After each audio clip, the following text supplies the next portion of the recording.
Voici le dernier moment d'Édith Piaf. Une diva mourant dans l'ombre, loin de la scène, rongée par un cancer qu'elle a caché au monde entier. Avant de s'éteindre à seulement 47 ans, dans une petite maison de Place Cassier près de Grasse, elle aurait murmuré des mots que personne n'a jamais osé répéter. Son corps brisé, son âme fatiguée, mais son mystère intact. Elle était la môme Piaf, l'enfant de la rue devenue légende. Mais derrière cette ascension mythique se cache une fin que peu connaissent. Ce n'est pas sur une grande scène ni devant des milliers d'admirateurs qu'elle a tiré sa révérence, mais recluse, diminuée, dans un silence presque honteux. Ce silence, orchestré par ses proches pour protéger l'icône, en dit long sur ce que l'on voulait vraiment cacher. Car Piaf ne s'est pas seulement battue contre la maladie, elle s'est battue contre le poids de sa propre légende. Les douleurs physiques, les dépendances, les pertes successives de ceux qu'elle aimait, tout cela a rongé son corps et son esprit, bien avant que le cancer du foie ne vienne frapper à sa porte. Officiellement, elle meurt le 10 octobre 1963. Officieusement, elle serait morte un jour plus tôt. Et ce détail, anodin en apparence, serait lié à une décision familiale aux allures de secret d'État. Pourquoi ce mensonge? Que voulait-on vraiment dissimuler? Une déchéance physique indigne de son aura? Une vérité plus sombre sur ses derniers instants? Ou peut être un aveu glissé entre deux souffles? Un secret emporté avec elle? Personne ne parle de cette scène. Mais elle a mis fin à son mythe de vivante pour toujours. Ce que l'on va vous raconter, c'est bien plus qu'une fin tragique. C'est une chute, une disparition orchestrée, une mise en scène finale. L'histoire que vous croyez connaître sur Édith Piaf n'était que la version officielle. Voici enfin ce que personne n'a osé vous dire. Édith Giovanna Gassion, un nom presque oublié. Mais dites, Édith Piaf, et l'on entend déjà la plainte rauque de la vie en rose, les tremblements bouleversants de non je ne regrette rien, les battements douloureux d'un cœur trop grand pour un si petit corps. Elle est la voix d'une France blessée, d'une génération écorchée, d'un peuple qui espère malgré tout. Née dans la misère en 1915, élevée par une grand-mère tenancière de bordel, Piaf n'est pas une enfant de la chance. Elle est une survivante. La rue devient sa première scène. À 14 ans, elle chante pour quelques pièces. Elle séduit, trouble, agace. Elle dérange, car elle ne joue pas. Elle vit. Chaque chanson est un cri, chaque note une déchirure. Dans les années 30, Paris est une ville de contraste. L'insouciance du cabaret côtoie la tension politique montante. C'est là qu'elle est repérée par Louis Leplay, qui lui donne son nom de scène. La môme Piaf, le petit moineau. C'est un nom de guerre, un masque pour une enfant brisée. Très vite, sa voix fascine, ses yeux noirs hypnotisent. Mais la célébrité n'est pas un conte de fées. Dès les premières lueurs de gloire, les tragédies s'enchaînent. Meurtre, accident, amour maudit. Son nom est entaché de scandales, avant même d'être gravé dans l'histoire. Pendant l'occupation, elle chante pour les Allemands. Certains crient à la collaboration, d'autres à l'héroïsme. Elle aurait aidé des prisonniers à s'évader, falsifiant des papiers. Vérité, mythe? Peu importe, Piaf devient intouchable. La guerre finie, elle incarne une France blessée mais debout. Une France qui chante malgré les larmes. Mais le thème central de cette histoire ne réside pas dans les succès ou les ovations. Il est ailleurs, dans la solitude de celle qui a tout donné et qui n'a jamais su se sauver elle-même. Derrière chaque triomphe se cache une perte. L'amour de Marcel Cerdan, fauché dans un crash d'avion. Les douleurs chroniques qui la poussent vers la morphine et l'alcool. Les amitiés trahies, les amants fuyants, les scènes désertées. Car le mythe Piaf, c'est aussi une mise en scène constante. Une vie menée comme un éternel dernier acte. À mesure que sa voix envoûte l'Amérique, l'Angleterre, le monde entier, son corps s'effondre. À la fin des années 50, elle n'est déjà plus que l'ombre d'elle-même. Un poids-plume porté par les médicaments et les regrets. Elle remonte sur scène avec une perfusion dissimulée sous sa robe. On applaudit. Mais personne ne voit qu'elle meurt à chaque chanson. Et c'est là que l'histoire devient poignante. car ce n'est pas une idole déchue qui s'éteint en 1963.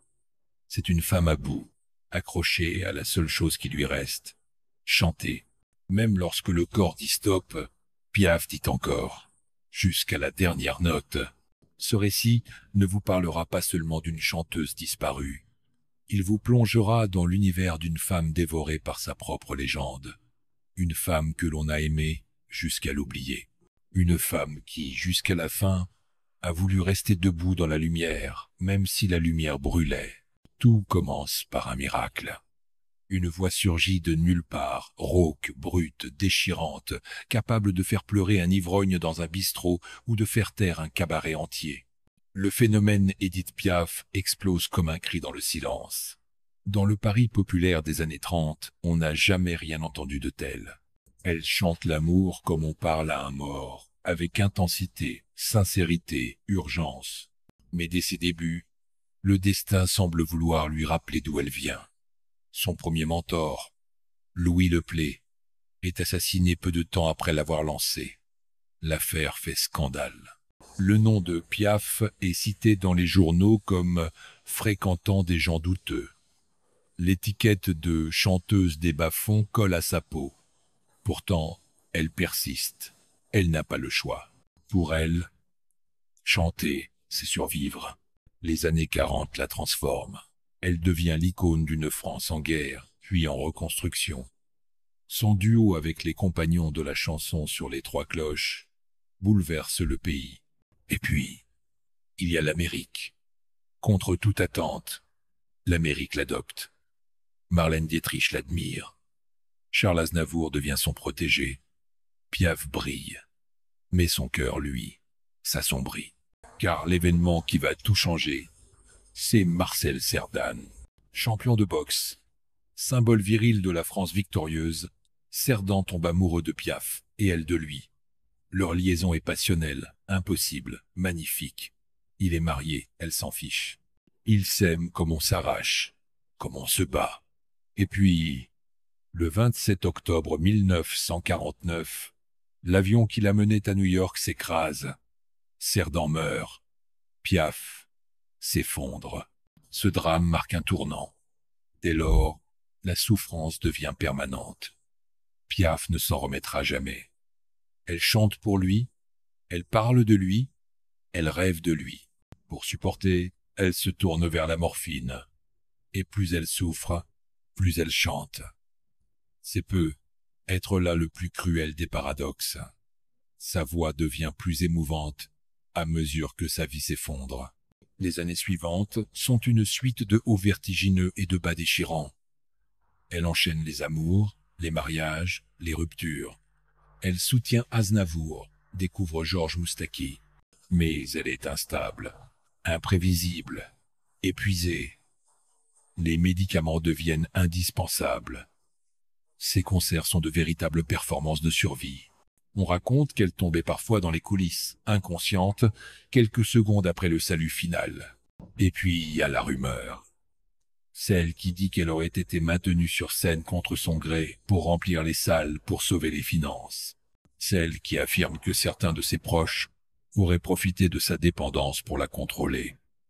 Elle, l'icône de liberté, serait devenue prisonnière de son propre entourage. Son corps n'est plus qu'un champ de douleur. On lui administre des injections pour tenir debout. Elle se casse les côtes, perd la mémoire, vomit dans les loges. Mais elle revient toujours, comme possédée. En 1961, elle enregistre. Non, je ne regrette rien. C'est un succès phénoménal. Le monde y voit un message de force. Mais ceux qui l'entourent savent la vérité. Piaf souffre comme jamais. Chaque mot de la chanson est un défi à la mort. C'est une prière, un testament, une provocation. Elle sait que la fin approche, mais elle refuse de céder. Son dernier mari, Théo Sarapo, de 20 ans son cadet, entre dans sa vie comme un dernier rayon de soleil. Leur mariage est aussi critiqué qu'inattendu. On l'accuse de profiter d'elle. Peu. Être. Mais Piaf semble y trouver un dernier souffle, une tendresse fugace. Il l'accompagnera jusqu'au bout. Et c'est justement ce bout que personne ne veut nommer. En 1963, elle est si faible qu'elle ne peut plus monter sur scène. Officiellement, elle est en repos. En réalité, elle agonise. Un cancer du foie la dévore. Mais autour d'elle, le silence est imposé. Aucun communiqué officiel. Aucun aveu. On la cache. Et puis, le 10 octobre 1963, la nouvelle tombe. Édith Piaf est morte. Mais un détail dérange. Certains affirment qu'elle est décédée la veille, le 9 octobre. Alors pourquoi ce décalage? Pourquoi avoir déplacé son corps de Place Cassier à Paris avant l'annonce? Pourquoi maquiller son visage pour qu'on la croie en paix, alors qu'elle s'est éteinte dans d'atroces douleurs? C'est peu. Être là que le vrai scandale commence. Le mensonge. La gestion posthume. La tentative de sauver le mythe en effaçant la réalité. Piaf ne devait pas mourir diminuée. Elle devait rester éternelle. On a voulu faire d'Édith Piaf un monument national.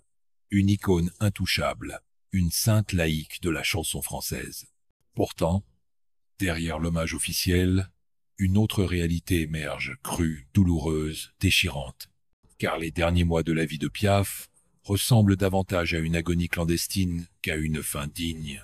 Elle est méconnaissable, amaigrie, tordue par la douleur, son visage déformé par les traitements, les crises hépatiques et les abus passés.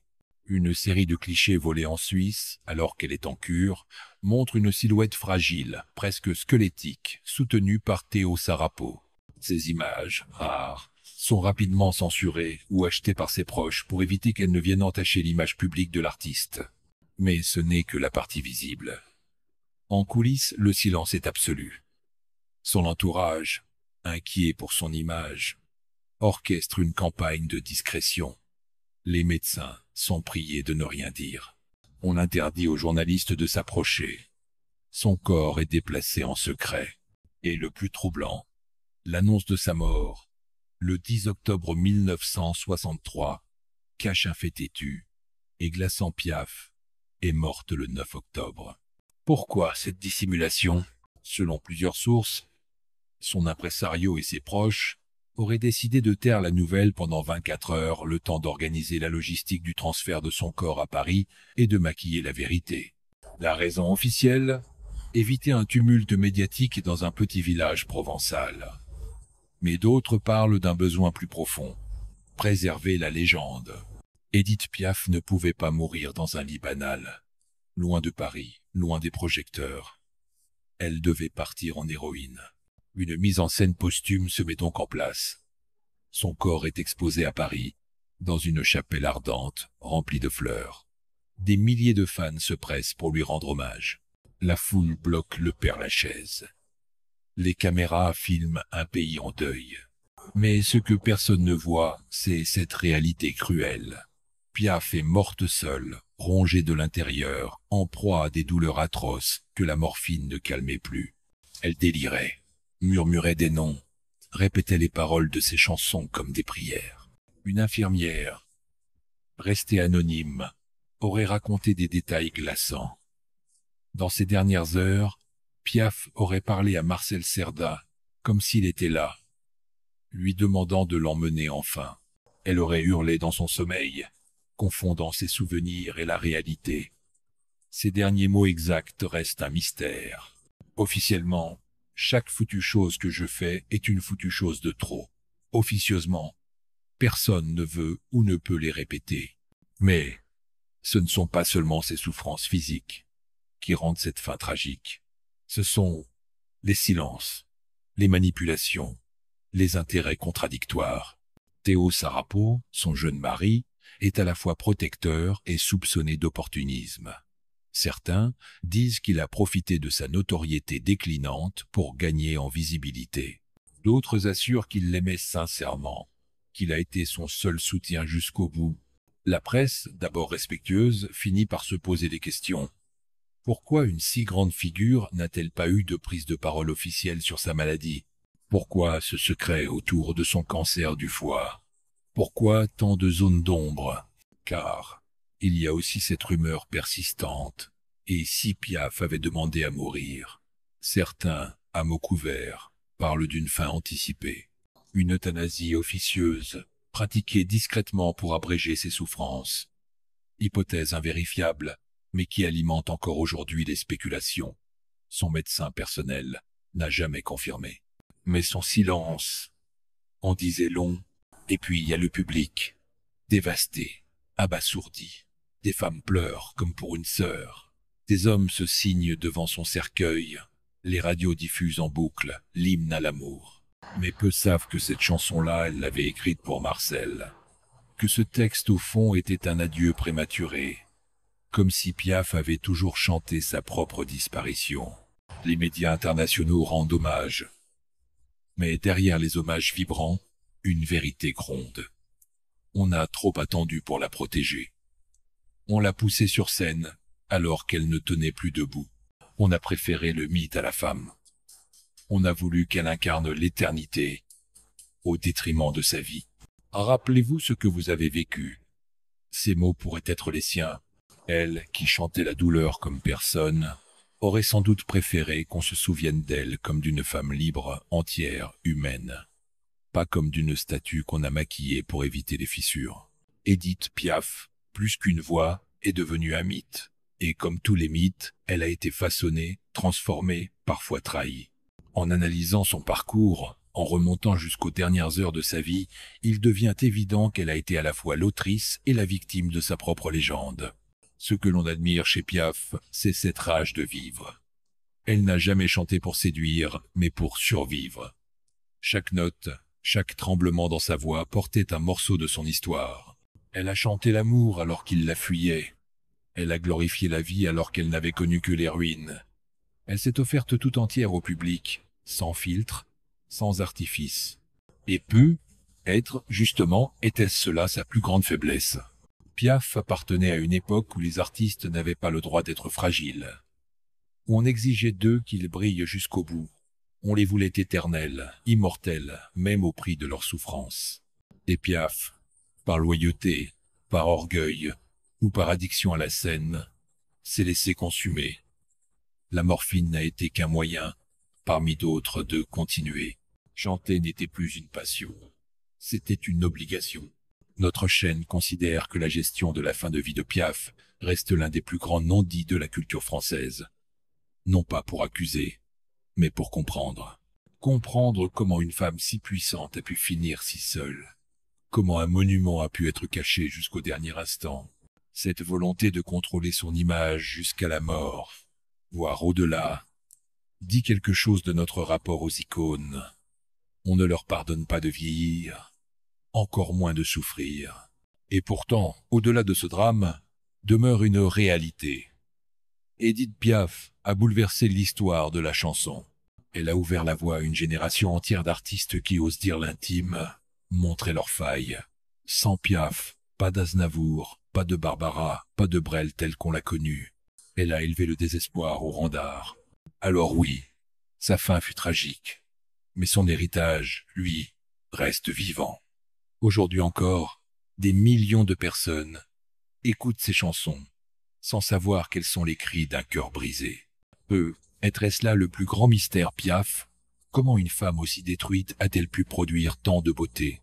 Et vous, que retenez-vous d'Édith Piaf? L'icône au bras levé devant un micro, ou la femme qui, dans un souffle, demandait qu'on l'aime, malgré tout? Il y a des histoires qui n'ont jamais été racontées. Mais maintenant, vous les connaissez.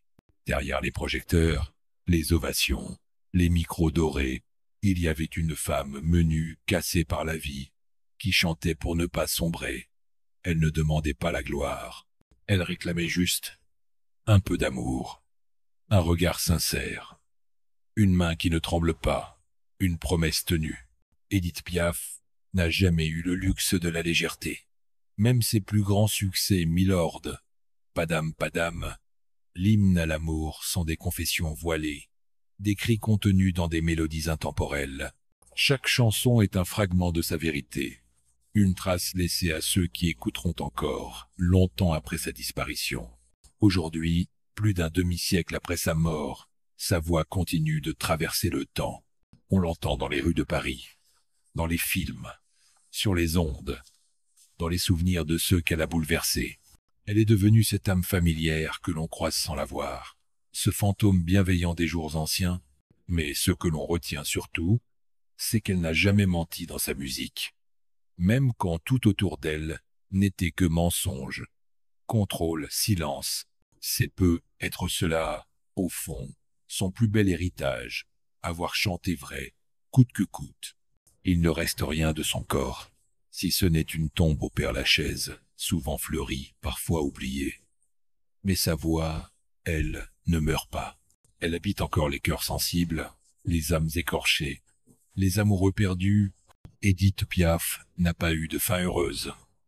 Elle n'a pas été sauvée, mais elle a laissé une empreinte que personne n'a pu effacer. Elle a transformé ses blessures en art, ses peurs en lumière, sa douleur en éternité. Et peut être, après tout, est-ce là une forme de victoire?